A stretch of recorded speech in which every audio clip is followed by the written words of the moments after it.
Rachel Monroe, the lone light keeping Stratix Analytics alive from day one, has just received a Friday night invitation. Dinner with the Ellises. Graham Ellis's polite smile and his daughter's cold gaze are like a knife hidden in silk. They think Rachel is outdated, ready to join the ranks of replaced executives. But she holds a secret, 5% equity and ironclad voting rights in her hand. One dinner, one clever move, and the real game begins. Don't look away from this power play. Like and subscribe now to uncover every twist. I didn't even want to go. The email landed in my inbox at exactly 10:02 am. Subject line: dinner with the Ellises, Friday 7 p.m. It came from HR, formally worded. But someone had added a smiley face at the end, like that made it warm. I stared at it for a long time. After more than 2 decades at Stratix Analytics, this was the first time I was being summoned not for a performance review, not for a board meeting, but for dinner. With the CEO and his family. It wasn't a reward. It was a signal. My name is Rachel Monroe, and I was the very first person ever hired at Stratix. I wasn't just around when the company started. I was the company. Back when we rented a windowless office above a dry cleaner, I designed the infrastructure, negotiated our first client contract, and kept our books balanced until we could afford a part-time CFO. I wasn't flashy, I wasn't loud. But I was the one who made things work. Graham Ellis, our founder and CEO, used to call me the steady engine. Said I kept things moving while everyone else was spinning in circles. But lately, I'd started to feel the shift. Graham had gone quiet. The check-ins were irregular. He skimmed my updates. He missed our Monday syncs, sometimes canceling without a reschedule, and then came the new interns. Young, loud, buzzword heavy, talking about scale and synergy like they'd trademarked the terms. A breeze was moving through the company, and I could feel the chill long before the window opened. So when that dinner invitation showed up in my inbox, I knew it wasn't just dinner. I knew something was ending. What I didn't know yet was how much power I still held, or how quietly a foundation can shake the whole house. I clicked accept. Then I sat back in my chair and opened the folder I hadn't touched in years. The one labeled Original Equity Agreement. It's strange how fast people forget where something began. Before the glass offices, the sleek branding, and the global contracts, Stratix was a patchwork operation held together by caffeine and stubbornness. When I joined, it wasn't even called Stratix yet. It was just Graham, an idea, and a business license he printed at the local FedEx. There was no HR department, no marketing team, and certainly no venture capital. Just a whiteboard with big dreams and a lot of blank space. I was 29, fresh off a string of consulting jobs, burned out but restless. I met Graham through a mutual connection who said he needed someone who could do everything. I built out the client-facing systems, helped draft our first proposals, negotiated vendor contracts, and even rewired the server closet when the IT guy ghosted us. When I say I was the company, I mean it. I handled the invoices and the coffee orders. The printer only worked if you smacked it on the left side. I still remember the sound. We got our first big break 3 years in. A logistics company that needed real-time inventory analytics. I worked 3 straight nights to get the prototype running. That contract saved us from folding, and Graham never forgot it. Or at least, I thought he hadn't. In 2004, when we were near collapse after a billing nightmare nearly cost us our biggest client, I cleaned it up myself, pulled a 40-hour stretch without sleep. The next day, Graham walked into my office, eyes red, and handed me a 1-page document. "I can't pay you what you're worth," he said. "But if we make it through this, I want you to have a stake in it." I signed it, barely registering what it was. Just a gesture, I figured. Loyalty recognized. I didn't think about it again for years. But now, all these years later, that piece of paper was sitting in a folder on my desk. 5% equity. Real. Untouched. Voting rights included. And no one, not Graham, not HR, not his daughter, seemed to remember it even existed. But I did. The restaurant was one of those sleek rooftop places downtown, where every plate looked curated for a photo, and the lighting was dramatic enough to double as a theater set. I arrived a few minutes early, dressed in a navy blouse, and the pearl earrings my daughter gave me last Mother's Day. I looked the way I always had, clean, composed, quietly executive. Graham was already there, standing beside a long white linen table, smiling like we were old friends meeting for brunch. His wife, Diane, gave me a polite nod, while their daughter Tessa barely acknowledged me at first. She looked like a tech startup ad, blonde, polished, wearing a bone, white pantsuit that probably cost more than my first car. Rachel. Graham beamed, arms open like we hadn't gone months without a proper conversation. So glad you could make it. Wouldn't miss it, I said, sliding into my seat across from him. My stomach twisted with something I didn't want to name. Dinner started the way all corporate dinners do. Too much small talk, just enough wine. And compliments that sounded more like rehearsal than sincerity. Tessa asked about the early years of the company. Her tone light, but laced with that brand of amusement only the young can afford. It's so wild picturing you guys working out of, like, a garage, she said with a soft laugh. I smiled. It wasn't wild at the time, Graham chuckled awkwardly. Actually, Rachel kept us from going under more than once. She brought in that defense contract in '07, the one that got us over our first $1 million. Tessa gave a tight smile. Well, every company needs its building blocks. That was the moment I should have left. But I didn't. I stayed because I wanted to see how far this would go.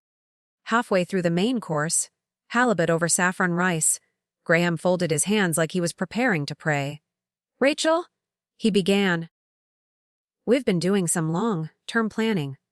You've been more than instrumental in getting Stratix where it is. Here it comes, I thought. And it did.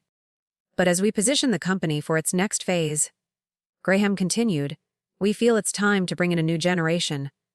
Fresh energy. New vision. I kept my expression steady. After years in boardrooms, I'd learned how to listen without reacting.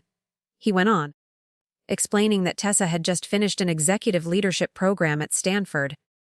He spoke proudly, as if I hadn't mentored 5 Ivy League graduates in the last decade. She has some incredible ideas, he said. Modernizing the brand, expanding into blockchain, accelerating our AI roadmap. I nodded slowly. Impressive, I replied. What's the transition plan? His shoulders relaxed. He must have thought I'd fight him on the spot. 6 weeks, he said. She'll shadow you. We'll make the formal announcement after the next earnings call. And of course, there's a generous exit package. We want you to feel recognized. That's when Tessa leaned forward, casually twirling her fork. Time to step aside. Grandma, she said with a smirk. Let us take it from here. The table fell silent. Even Diane, who had spent most of the evening quietly sipping her Chardonnay, looked caught off guard. Graham avoided eye contact. No apology. No correction. I looked at Tessa and smiled, not because I was amused, but because I understood exactly what kind of fight I was being invited into. Completely understand, I said.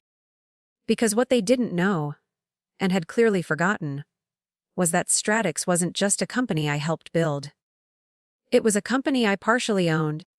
Back in 2004, when we were one bad month away from shutting down, I had pulled off a last-minute rescue on a massive billing error that would have cost us our biggest client. I didn't ask for anything. I just did the work. The next morning, Graham walked into my office, red-eyed and sleepless, and handed me a single-page contract. I can't pay you what you're worth, he'd said, but I want you to have a stake in what we're building. At the time, I thought it was a symbolic gesture, just loyalty in writing. But years later, when we started courting investors, I had an attorney go through everything. That's when I realized the truth. It wasn't symbolic. It was real equity, full voting rights, untouched. The Monday after that dinner, I walked into Stratix like nothing had changed. I smiled at the receptionist, grabbed my usual black coffee from the machine that still hissed like a steam engine, and headed to my office. My login still worked. My access hadn't been restricted. No official memo had been sent. Just silence. But I knew better. I'd seen this dance before. Graham and Tessa were giving me the polite runway, waiting for me to quietly fade out with a handshake and a branded plaque. But I wasn't going anywhere, not yet. Around 10:15, Jordan, our senior data engineer, stopped by my office. He leaned on the doorframe, coffee in hand, his expression cautious. "You good?" he asked. "Just had dinner with the Elises," I said casually. He raised an eyebrow. "I heard rumors." "Let them wonder," I replied. Once he left, I closed my door and pulled up the shareholder portal. My equity, 5%, was still there untouched. With the latest funding round, that slice had grown into a meaningful stake. Not majority control, but enough to demand a seat at the table. I downloaded every relevant file I could find: shareholder agreements, voting procedures, executive comp packages, board resolutions. Everything. Then I opened the folder I'd kept on my desktop for years, but rarely touched. Governance. After lunch, I requested a private meeting with Graham's executive assistant. She blinked when I asked but nodded. "I'll see what I can do." When I entered Graham's office on Wednesday, he gave me that same tired smile he always used when he wanted something to go away. "Rachel," he said, gesturing to the seat across from him. "How are things?" "Curious," I replied. "You didn't mention the equity I still hold." The smile paused. "I assumed you cashed that out long ago." "I didn't." I placed the printed shareholder agreement on his desk. "And unless I missed something, I still have voting rights?"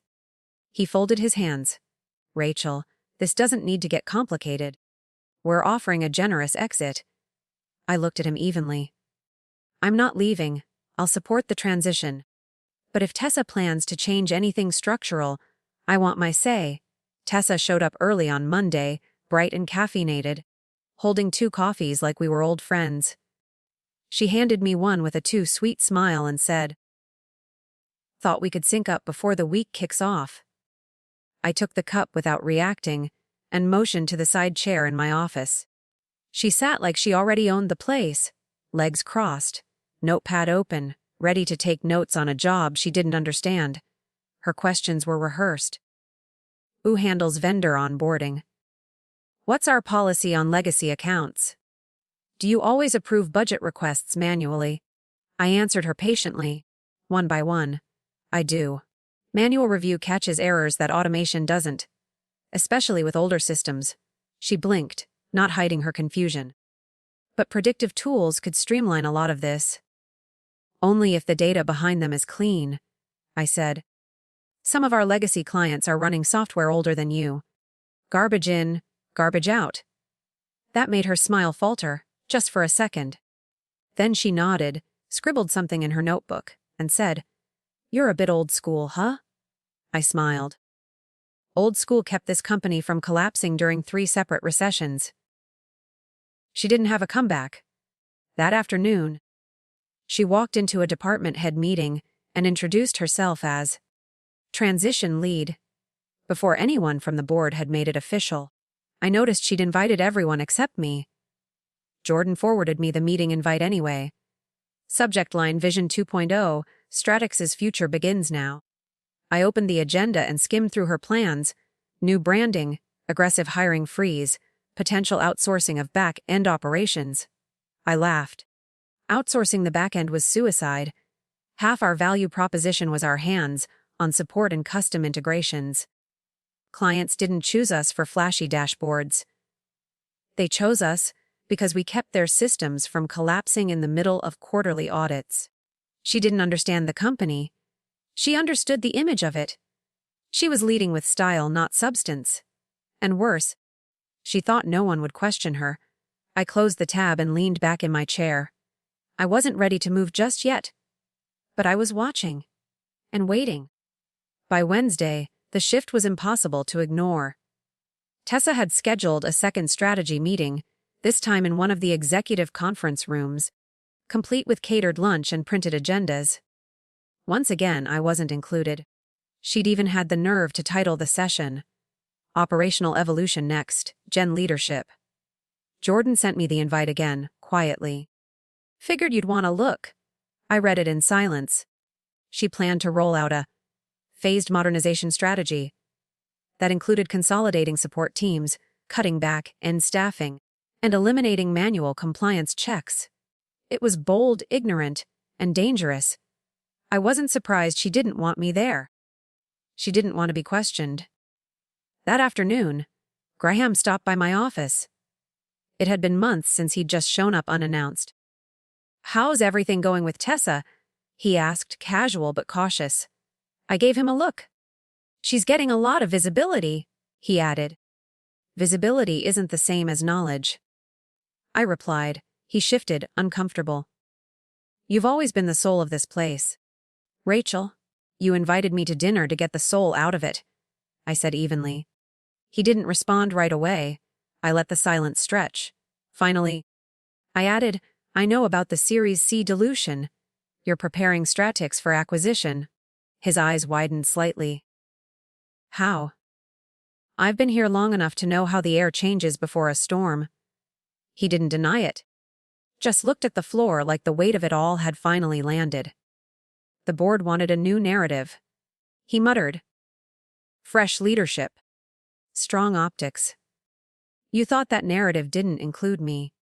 He looked up, caught between guilt and fatigue. "We're offering a package." "I'm not interested in your package," I said quietly. "I'm interested in what I'm owed." I stood, leaving him in the doorway of my office. I didn't slam the door. I didn't raise my voice. I didn't need to. Back at my desk, I opened a locked cabinet drawer and pulled out a thin file labeled IP Records. Inside were diagrams, system blueprints, and signed NDAs. Every key module, every early architecture design I had contributed. Documented, because I didn't forget. Even if they did, the next morning, I met Melissa for coffee at a quiet cafe 2 blocks from Stratix HQ. She was an old friend, now a senior partner at one of the top IP law firms in the city.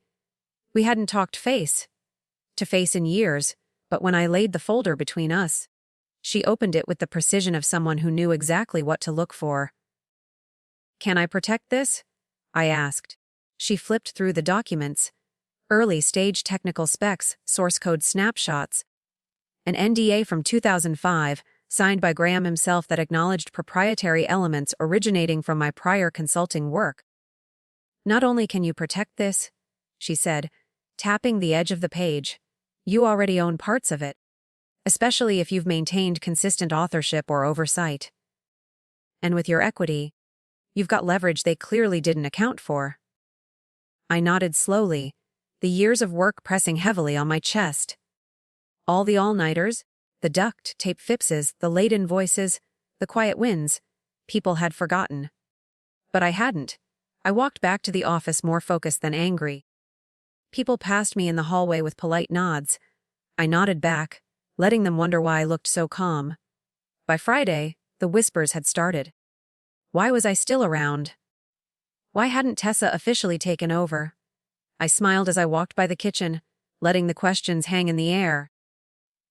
They'd invited me to dinner thinking they were writing my exit. What they didn't realize was that I was already drafting the next chapter. Tessa moved into my office that week. Not officially, but she hovered, staking territory. She'd show up early, drop her bag on the guest chair, and ask questions she didn't care about the answers to. What vendors do we renew annually? How do we track compliance with legacy clients? Her tone was all sugar and theater. But she wasn't learning. She was collecting, planning. And every answer I gave her, I gave knowing she was underestimating me. She thought I was already out. What she didn't understand was that I had only just begun to dig in. By the following Wednesday, Tessa made her first real move. She organized a leadership summit without me and invited every department head. Camille from operations forwarded me the invite with a 2-word message. "You aware?" The subject line read Vision 2.0 Reimagining Stratix. The agenda made me laugh out loud. Tessa was proposing a new client retention strategy, a streamlined service model, and the outsourcing of back-end support to a third-party vendor she had likely found through a LinkedIn webinar. It was a direct lift, almost word for word, from a strategy deck I'd created 6 years earlier. I knew because I wrote it. She'd probably dug it out of the archives, stripped the title page, and claimed it as her own. That afternoon, I found her at the whiteboard outlining the new client model, her handwriting flowing across the glass like she was painting innovation in real time. "Just modernizing," she said when she saw me watching. "Your work was a great foundation." I stepped closer. "Make sure you cite your sources," I said, keeping my voice even. "Plagiarism doesn't look great on quarterly reports." Her smile cracked. Just slightly. Later that day, Camille cornered me in the break room. "People are nervous," she said, keeping her voice low. "Tessa's pushing changes no one understands. And Graham's not pushing back." I looked at her. "Because Graham's not in charge anymore. He just hasn't admitted it yet." She nodded slowly. "What are you doing, Rachel?" I sipped my coffee. "Setting the table." "For what?" "For the storm," I said. "But it's all right. I plan to smile through it." That night, I sat at my kitchen table with a glass of wine and my laptop open. I drafted 3 emails. One to the board, reminding them of my equity position and the clause requiring unanimous consent for restructuring. One to Marcus Fields, CEO of Technova Systems, an old acquisition target now growing fast. And one to myself, labeled Leverage, where I stored every contract, legal memo, and time-stamped file I might need. I didn't want a war, but if they forced it, I wasn't coming to lose. By Monday, the cracks in Tessa's plans were visible to anyone paying attention. Her rebranding proposal had stalled after Stratix's legal team flagged trademark conflicts with a smaller analytics firm. One I happened to know personally. I might have sent them a quiet heads up. Meanwhile, the back-end outsourcing initiative hit a wall when Jordan, accidentally, delayed the compatibility patch required for integration. Without it, the vendor couldn't access half the client infrastructure. And then came the big one. Her new predictive analytics model, the crown jewel of her transformation strategy, crashed during a live test run. Garbage in, garbage out, exactly as I'd warned. The model didn't just fail, it generated false positives across multiple accounts, triggering service alerts and nearly breaching 3 client contracts. The tech team had to shut it down within minutes. Still, Tessa kept smiling. At a Wednesday meeting, she addressed the failures as growing pains, brushing aside concern with phrases like iterative success and adaptive scaling. I sat in the corner of the room, arms folded, watching the room shift. People weren't nodding anymore. They were questioning. Camille caught up with me afterward. 3 long-term clients called today, she said quietly. One's threatening to walk if things don't stabilize. I nodded. Let me guess. Tessa hasn't returned their emails? Not one, Camille confirmed. She thinks they'll wait. They won't? That night I sat down and opened my laptop. This time, I wasn't just gathering leverage. I was applying it. I filed a provisional patent on 2 core architecture modules I'd improved over the last decade. Melissa had already prepared the documents. I wasn't sabotaging Stratix. I was protecting my legacy, anything built on my code, my design. My logic now had my name legally on it. And anyone who wanted to claim innovation while gutting the foundation, they were going to have to get through me first. I wasn't angry. I wasn't scared. I was ready. Because while Tessa chased headlines and Graham watched from the sidelines, I was building the one thing they never saw coming: control. Quiet, deliberate, and fully documented. By Thursday morning, the questions had turned into murmurs, and the murmurs into worry. The IT team was the first to crack. 2 of the senior engineers had flagged Tessa's infrastructure proposals as risky and regressive in an internal report that somehow ended up on the board's agenda. Jordan didn't say anything to me directly, but I noticed he stopped replying to her Slack messages in real time. Camille pulled me aside near the elevator. She's losing the floor, she said. People are polite to her face, but no one's following through. Because they know she doesn't understand the company? I replied. She understands the brochure version. Camille hesitated, then added, You should know. Graham's still planning to push the acquisition through. Quietly. Tessa's already drafting a second round of staffing cuts. I took a breath. Then we move faster. That afternoon, I sent a formal notice to the board, invoking my shareholder rights. I demanded a third-party audit before any operational restructuring. Then I had Melissa send a cease and desist letter to Stratix's legal team, citing unauthorized reuse of proprietary architecture. I wasn't bluffing. Tessa had already crossed the line when she repackaged my old system framework as her modern retention model. Meanwhile, I met Marcus Fields, CEO of Technova, for lunch at a quiet hotel restaurant. We talked like two old colleagues catching up. But halfway through my salad, I leaned in and said, Stratix is preparing for a sale, but they're packaging instability as innovation. He sat back, curious. We've had talent reach out from your side. Something's clearly happening. I nodded. If you're still interested, I can tell you which systems matter and who's actually keeping them running. He smiled faintly. Let's talk again soon. Back at the office. Tessa's posture had shifted. Her voice in meetings was clipped, her confidence starting to crack. I didn't gloat. I didn't need to. I simply continued showing up, quiet and present, while everything she tried to build without a foundation began to buckle under its own weight. I wasn't leading yet. But I didn't have to be. Not when the real leadership had already started to realign. The emergency board session was called for Thursday at 9 a.m. Short notice, closed room, no assistants.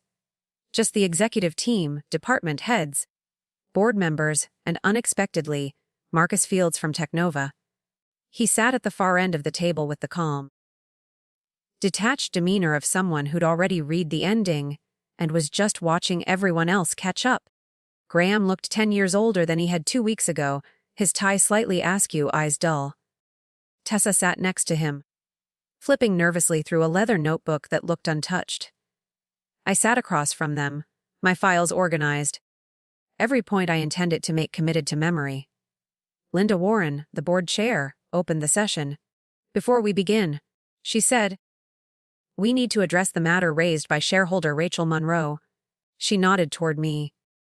Rachel has brought forward several issues, legal, operational, and strategic, that were not disclosed during our transition assessments. As per our shareholder agreement, any executive restructuring that impacts stakeholders with over a 3% share requires unanimous board approval. She turned to me. Rachel. I stood calmly. I'm not here to cause disruption.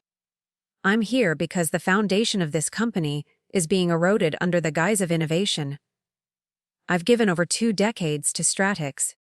I've led through crisis, grown client trust, and maintained critical infrastructure. What's happening now? Unchecked restructuring. Leadership without depth is a threat to the business, not progress. The room was quiet. Tessa stared at the table. Graham looked at me with a mixture of regret and fatigue. Then Marcus spoke. We've been observing closely, he said, his voice measured. 3 of Stratix's legacy clients have expressed concern. 2 have paused renewals, and based on internal reports, the systems supporting core operations are not self-sustaining, as previously suggested. He looked directly at Tessa. Our offer remains, but it is contingent upon stability, and that cannot happen with the current transition plan. Translation, she had to go. Graham opened his mouth, but Linda raised a hand. We'll recess for 10 minutes, she said. People stood, whispering. I remained seated. So did Tessa. She looked at me finally, and for the first time, I saw fear. Tessa looked at me, really looked at me, as if only now realizing that I hadn't just stayed. I'd taken root. I didn't mean to ruin anything, she said quietly, her voice stripped of the sharpness it once carried. I held her gaze. You wanted to prove yourself. That's not the crime. But you came in swinging without asking what we were swinging at. You treated people like obstacles. And you treated me like a placeholder. She swallowed but didn't argue. I didn't expect her to. 10 minutes later, we returned to the boardroom. Linda Warren stood as the last person re-entered and the door closed. "Effective immediately," she said, voice crisp. "Tessa Ellis is relieved of all transition leadership responsibilities. Graham Ellis will remain in an advisory capacity through the acquisition period." She turned to me. "Rachel Monroe will head the transitional advisory team, reporting directly to the board and our partners at Technova." I nodded once, offering no smile, no vindication, just acknowledgement. The moment didn't need fanfare. It wasn't a victory march. It was correction. After the meeting, Graham stopped me in the hallway, away from the others. He looked tired, not defensive anymore, just worn down. "Rachel," he said. Voice low, "What do you want?" I paused before answering. "I want recognition. Not a send-off, not a golden watch. Just respect for what I've built and protection for the people who helped build it with me." He nodded slowly. "The board is nervous," he admitted. "They've seen the instability. They're worried about what Technova might do next." "They should be," I said. They handed the future of the company to someone who thought experience was outdated. And they ignored the infrastructure holding everything together. He glanced at the floor. "You spoke with Marcus?" "Yes," I replied. "The offer is real, but whether I support it or not depends on whether they're buying noise or substance." That night, I received a message from Camille. One of our oldest clients had just sent a formal letter of concern to the board. I replied with 2 words, "Hold steady." I didn't need the mic. I had the stage, and I was about to rewrite the script. 2 weeks later, the acquisition was finalized. Technova made it public in a carefully worded press release, emphasizing synergy, long-term growth, and integration strength. But behind the scenes, it was clear who had shaped the deal.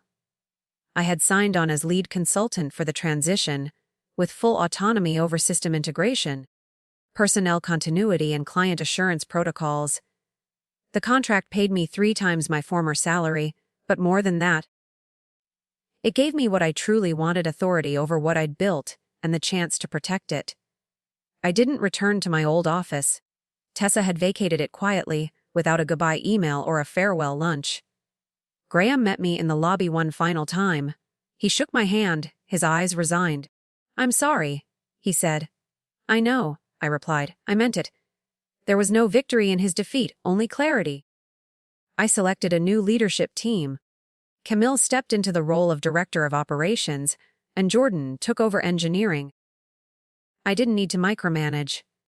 They knew what they were doing. Half the company now reported to people I had personally trained. I started working from home, from a quiet spot near the lake where the mornings were still and the coffee never ran out. Twice a week, I walked barefoot across the porch, mug in hand, while the dashboards loaded in the background. Systems I had designed still humming, steady as ever. One evening, as the sun dipped below the waterline, I opened my inbox to find an email from Linda Warren. Subject line: Legacy. She'd written, "What you did, the way you handled it. We've never seen anything like it. You didn't just protect your legacy.